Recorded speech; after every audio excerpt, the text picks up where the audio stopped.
Welcome to Bitcoin Escape Plan. By the end of this video, you'll know all of the important price levels that you need to better understand what's going to happen with Bitcoin over the course of 2026, specifically at the beginning of the year. As always, I like to start off with the 4-hour timeline, just so you can check whether I know what I'm talking about or not. So this is the anchored VWAP. I've been talking about this for several weeks. It's that green squiggly line. As you can see, we broke above it earlier this week, which is a great sign. Failed at the 97.2K pivot and then have dropped back below it as of Thursday, and at the moment have also dropped below the 4-hour SMA, though it looks like we're probably going to make another retest for that over the course of Sunday. You can see that we have a lot of support all yesterday, Saturday, at the 95K fib pivot, which should be enough to push us back higher to the 4-hour SMA. And hopefully we get a strong reaction there that'll bring us back to this anchored VWAP line.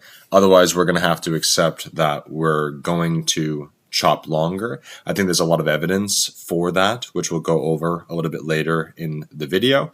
And then if we look at the slightly higher time frame for the weekly, we're actually anything below 96K will read as a failure, but really anything above 91.5 still positive in terms of like the overall shape of the chart pattern at the moment. Really, we want something above 94.2, but that's just being very picky, I think. In general, this is a short-term bullish sequence, but that's not the full picture of what we need to know. That's why I'm going to go over the Clarity Act delay.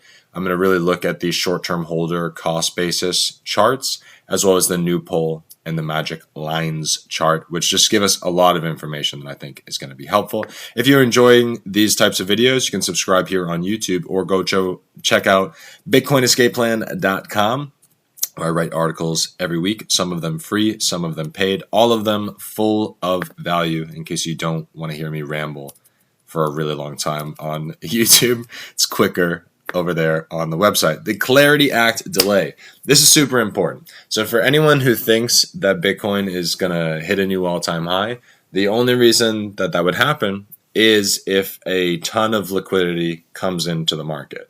Now, how that liquidity is going to enter the market is specifically through the stablecoins acts. When the stablecoins are fully greenlit, when banks across the world are able to issue stablecoins and by law are required to hold US dollars for them, that is the time where Bitcoin is really going to run. That's when it's going to be crazy. I don't think that happens until 2027, 2028. And this is very important. You know, they delayed it. As far as I'm aware, it's fine. Like the final due date, I think, is July of 2026. So they are in early talks for it basically now. And what happened essentially is Coinbase pulled their support because the banks are trying to squeeze the crypto companies and not allow them to offer yield on their stablecoins, which obviously, if you're even somewhat of a Web3 native, you know, most places that you're going to be in decentralized finance, you're going to lock up a stablecoin in order to earn yield, or you're going to lock up some other form of crypto in order to stake or earn yield. So if they effectively regulate that where they're not allowed to, that's what the banks want. The banks want to incentivize you to send payments and to basically like to give you rewards for sending payments, because that means that they just have to continue to print more stablecoins, which gives them more assets in total control. This is going to blow the banks up. Like if you thought banks were already controlling everything before, just wait. Just wait until the stablecoin acts are fully in effect. It's going to be crazy, and there's nothing that we can do about it. Like there's nothing that's going to prevent this from occurring. So it's really just a matter of time when that money actually flows into the market. But the problem is people are expecting it to flow into the market now, and that's not what is going to happen based on reality. If this bill cannot get passed in a timely manner, then what's going to happen this year is we're going to keep watching stocks and gold rise. We're going to keep waiting for money to flow back into Bitcoin, and it's just not going to. I know you don't want to hear that, but that's reality. You need to accept reality. So this is the short-term holder realized price. Super important. Shout out to Bitcoin Magazine Pro for this one. It's a great chart. So this is the current timeline. This is from about 2023 until now. And then we'll go back at the two previous peaks to take a look at how similar it is to now. So what do we notice immediately about this chart? Obviously, price is going higher in this particular instance from 2023 onward to where we are now. And then you'll notice we're mostly above the short-term holder realized price. That's the yellow line. We're mostly above that for a decent amount of this time period until right around here. And then we start to struggle with it. I've said it many times in other videos. I think that this early peak in March of 2024, where we hit a new all-time high for the first time ever in the halving year, I think that fucked up everything. I think that really changed the dynamics of how Bitcoin will work, which we'll see later in the new pull chart. It fucked up the ability to get a parabolic peak this time. It was never going to happen because of 2024. Like and subscribe, by the way. I forgot to say that earlier. So what we're looking for is these long periods where we've dropped below it, we've chopped, and then we find strength above it. And then same thing. It's got to drop below. It's got to chop again. So right now, we're in a period where we are below it. And then we're seeing if we're going to get a retest and what happens to the retest. So this is very important. What happened the last two times we had that same instance? So as you can see, this is very similar to April of this year, or last year rather. That's exactly what that looks like. It's sort of like a mid-cycle break. It goes back above, it drops below. Same instance. It goes back above, it drops below. It makes one more high, and then it capitulates and goes downward. What did it do here? It broke back above, it went below, it made one higher high, and then it capitulated lower. And as you can see, we're in about the same time frame now. So this is December. What is this peak? That's also December. So it's a little bit different so far than this particular cycle, because it looks like by the time where we are in January, it looks like we're already about to retest it. It's very close. Like it really looks like we're about to test it. So let's take a look at this 2017 one instead. So 2017, not quite exactly the same. As you can see, we break it, we get one retest above, and then we start dropping again. So this is essentially, we're actually closer to touching it here. So we basically pulled forward February price action to now, where we're already seeing the early push, which is why I kind of think that this move, and I've talked about this in several videos, I kind of think that the broader Bitcoin move, which we'll go over more at the end of the video, back to 107K, I think that that's just going to be extended into March, because most of these have the failure is in March. Like that's the failure. So we spend that time trying to get back to it, and then it fails in March. So that would be my expectation here, is we chop, and even if we rise above it, in this instance we rose slightly above it. In this instance we rose very slightly above it, before it starts to drop. That would be my baseline expectation. And then it's going to do this, where it's just going to chop. The short-term holder cost basis itself is going to lower. Bitcoin is going to chop and try to attempt to hit it, and it's just going to fail. This is very much what I expect to happen this year. Is I expect stocks to rally into March. Bitcoin will likely be seeing some of that, with the expectation that it'll continue for Bitcoin, and I don't think that it will. I think that it'll drop after that, going into tax season, and then likely there'll be a short. I don't think it'll be as pronounced as this. I think stocks will get another run of liquidity after that, going into summer. But as you can see, this is already a lower high for Bitcoin set in July before it starts dropping. And that's pretty much what I expect this time. By July, I think that's the final capitulation where we're really going to start breaking down. And I would imagine by July we'll be at the 70K-ish level. And that's where we'll see a major failure in the market if we can't hold 72 to 78K. That's where we would see a major breakdown. But the main thing that we want to pay attention to for the short-term holder cost basis is, or realized price rather, is specifically when are we going to invert and what does it tell us when we're in similar cycles. Again, whether it's a double peak or a single peak, doesn't really matter. Oh my God. Doesn't matter. All that does matter is once we've broken below it at this stage of the cycle, because obviously there's times where we break below it earlier in the cycle, but it was ready to keep ripping and it showed a clear trend that it was going to keep ripping. This does not look like we're going to keep ripping. We interacted with it a ton last year. We interacted with it a ton last year. It's more likely that the overall trend is going to need to correct for a bit. As you can see there, it needed to correct for a bit. It needed to correct for a bit. It needed to correct for a bit. It needed to correct for a bit. That's just what happens. So it's very likely that it's going to have to correct, and we'll see what levels we need it to correct to in this next series of charts. Shout out Bitcoin Magazine.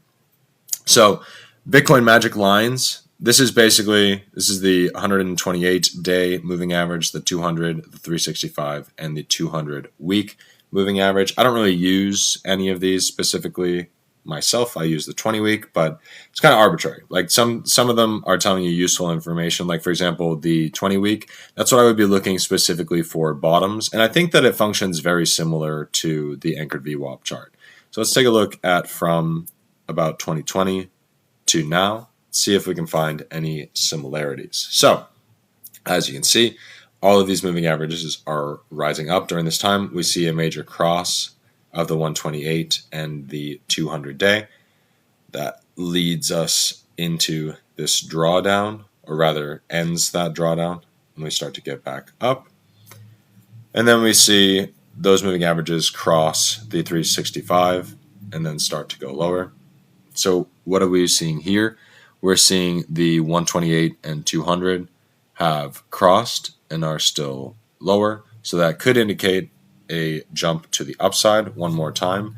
But then very similar to here, just like I said on those other charts, this is March. That's when we get the last test of those moving averages before failing with the price. And that's what I would assume here. You can see they're all kind of interacting with each other right around then. And we're looking very close to that now. Like it looks very close to those all making a decision off of each other. When the price gets to each of those, it'll tell us, does it have strength to go higher, or is it going to fail off of one of those key moving averages? But this is really the one that I want to look at. And this is the one that I think is important for doing some interesting math. So right here, if we look at the bottom in December of 2022 or November, wherever the 15.4 is, I forget the exact, but regardless, let's call it right there, 15.6 in November. The 200 week at the time is 24K. It's about a 35% drop to 15.4 from 35K. Right over here, or actually no, this one, sorry. This same thing, this is the 2019 bottom, and I believe in this particular instance, it doesn't really go below it very much. It pretty much just touches it. So that's kind of what we're looking for in this cycle is we have every reason to believe that it's going to touch the 200-week moving average, but we don't know if it's actually going to break significantly below like it has in the past, or if it's just going to balance off of it. I think there's real possibility that we have enough strength that it keeps us higher. But right now it's sitting at about 57.5K. And we have talked about that level as one of the levels that we need to look out for. If we just broadly go look at Bitcoin real quickly. So what is that exact level? 57, right? 57.5. So 57.5 is right around here, which is right at the bottom of those candles. Really the range that we've been talking about a lot is about 50 to about 72, 73. Price is going to need to return there. It needs to know. It's too curious. It needs to know if we're done with those levels and can continue higher, or if we're not done with those levels and need to consolidate and then break lower. That's what the price really wants to figure out at the moment. It's the broader trend that we're needing to figure out. So in this particular instance, what I could believe would happen is we could drop as lower as about 35% from there. So what is 35% from 57,000? It's about 37,000. Is there any precedent for Bitcoin to go to 37? This is where I would be looking at these guys. So this is 2021. It just really depends on if that's where we are going to see a bottom. So if we take basic math from previous cycle top is about 20K, whereas the next cycle is about 70K, whereas the next bottom for that cycle is about 15.4. So it's slightly below the previous all-time high.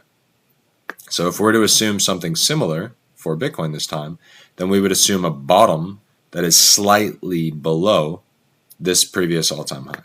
And I'm going to use, so this is actually, these are the closing candles. So if you use it from the closing candles, then that would indicate that the closing candles are actually about 14K for Bitcoin in 2017, which means that technically we were above it. So below the wick, above the close. So if we were to assume the same thing this time, that would mean we are below the wick, but above the close. So the close is going to be one of these two numbers. It's either 59.4 or about 61.4, right in that range between those two candles, I think is going to be most important as the potential bottom for strength, but we'll definitely dip below that 69K. Especially since we spent so much time there, that may create kind of like a ceiling of like, or floor rather, I guess, of like how low it's actually going to break. It may not break past that 50K just because we've spent so much time there. Normally, you know, like if you look over here, we didn't spend a ton of time at those levels. We got two candles there, one candle there, and then we're above it until all the way over here.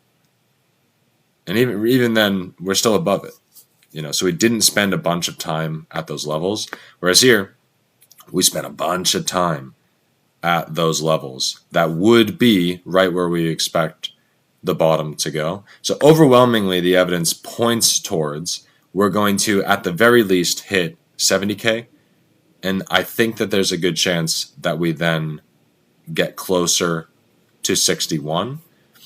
And me personally, I think it's going to go lower. I think it's probably going to go to 50 this time. I think that they're going to try and scare people.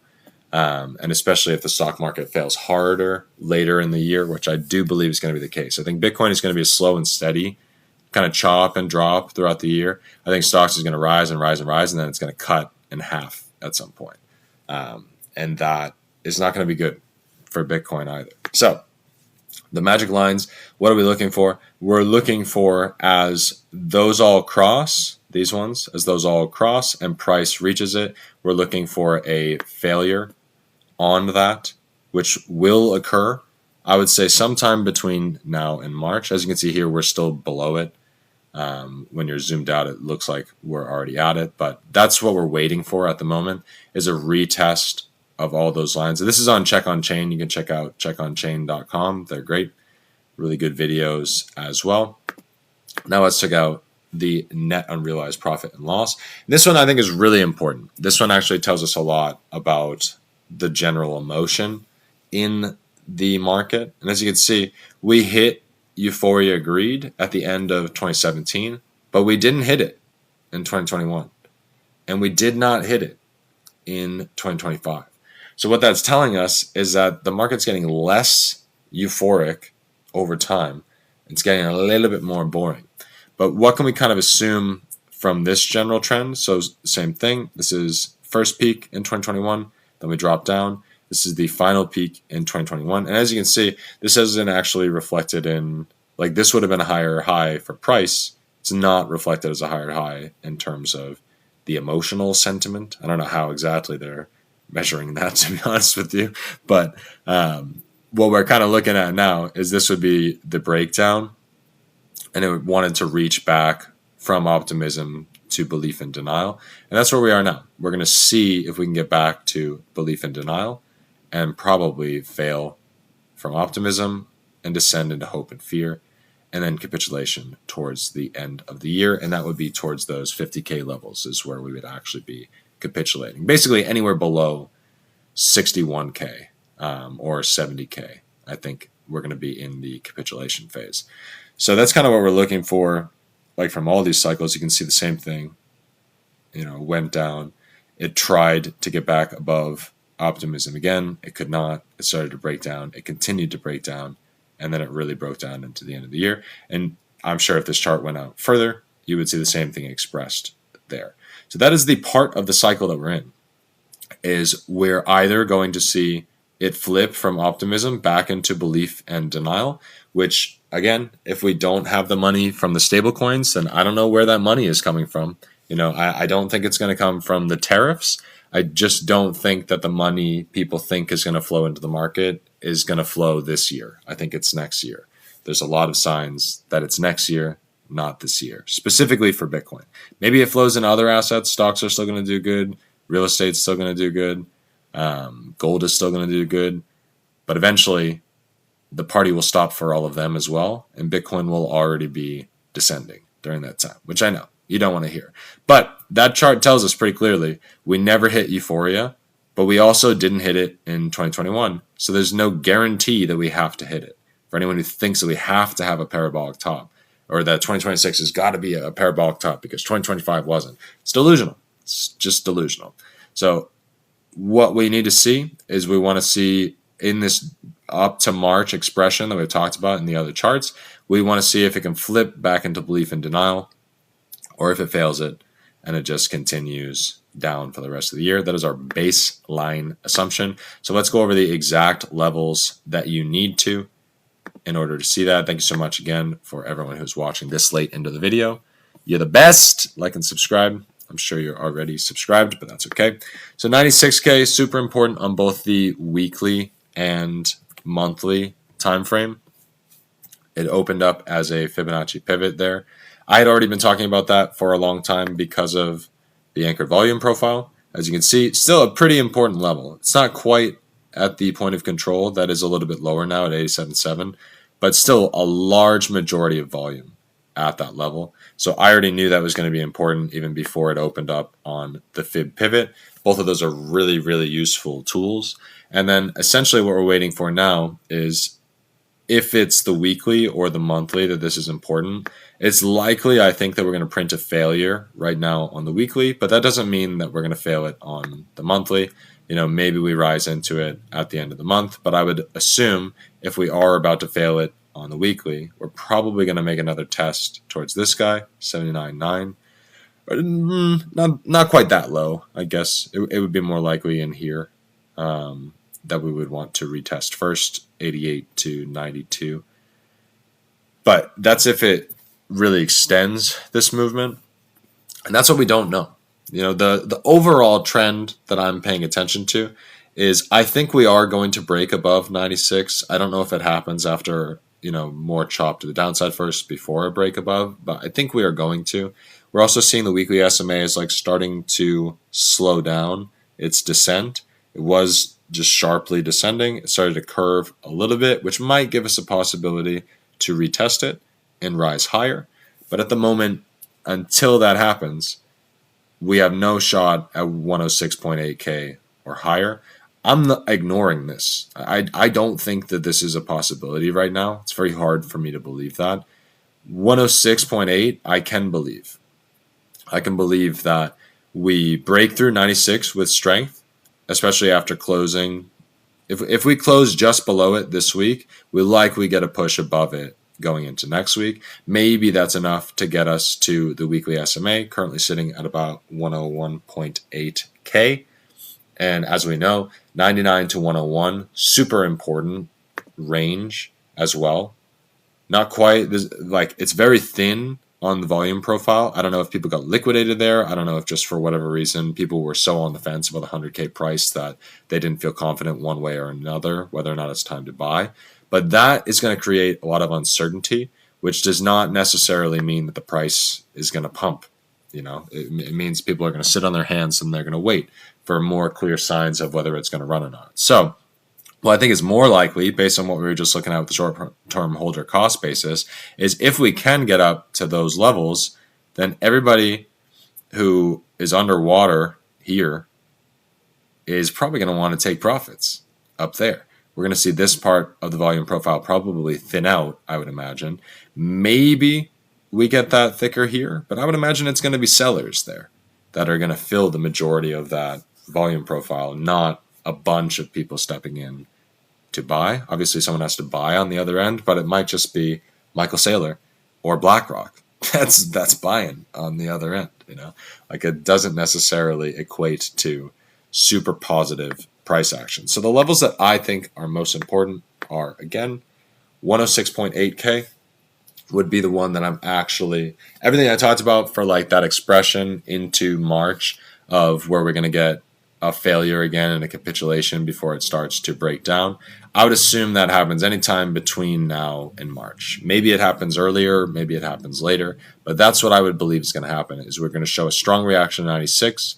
We're going to either react strongly to the SMA or need to spend more time below it. I think it's more likely that we're probably going to spend a week or two in between those points.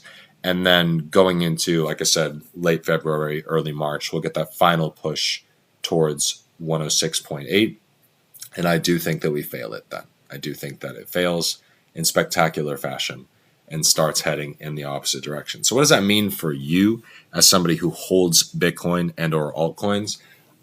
I'm not going to tell you to hold altcoins right now. I think it's a very risky time to still be holding large bags of altcoins. There are a couple that are doing okay, but that's not what this video is about, so I'm not going to talk about those.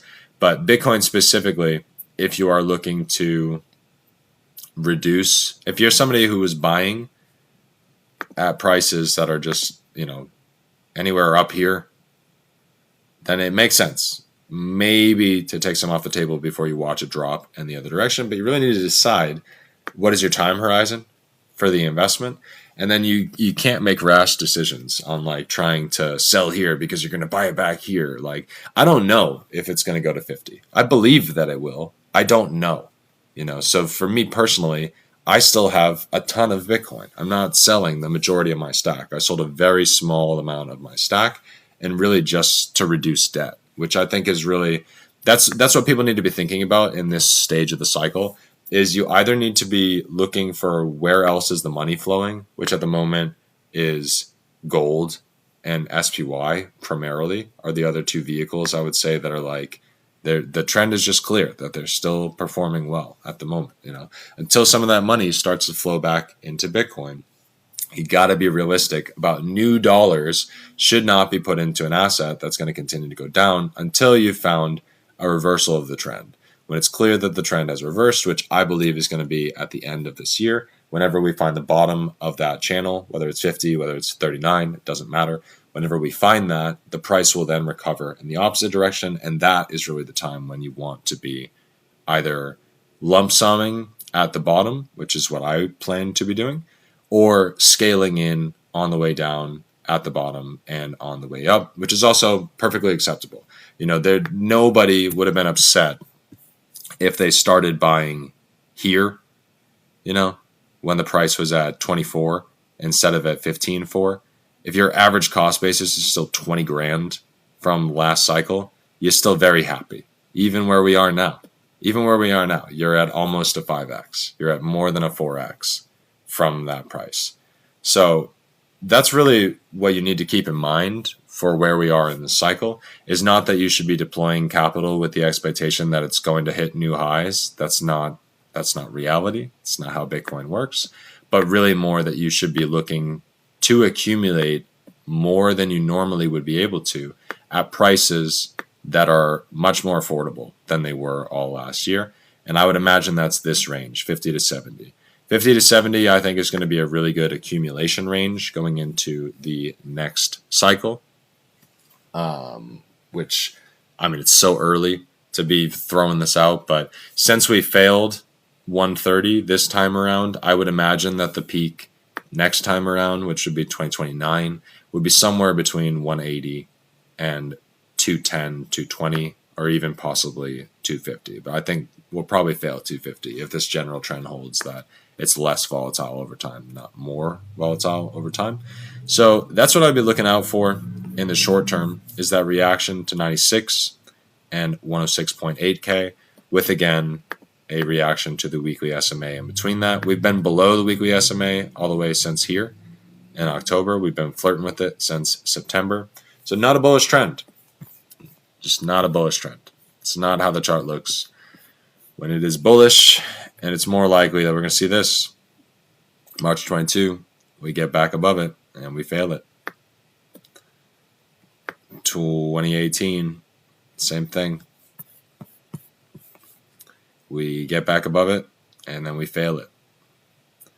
So that is my overall assumption at this time in 2026, is that this is going to continue to curve downward until we reach the point where we can rise above it, and then we're going to fail it and start going down. I know nobody wants to hear that, but you need to be able to plan accordingly. And if you have active cash at the moment, you're better off either reducing your debt or putting it into an asset that's actually moving right now. And Bitcoin is not moving the direction that you want it to.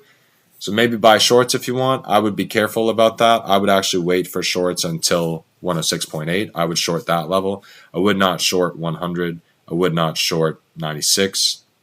I think you're going to lose money in both of those instances.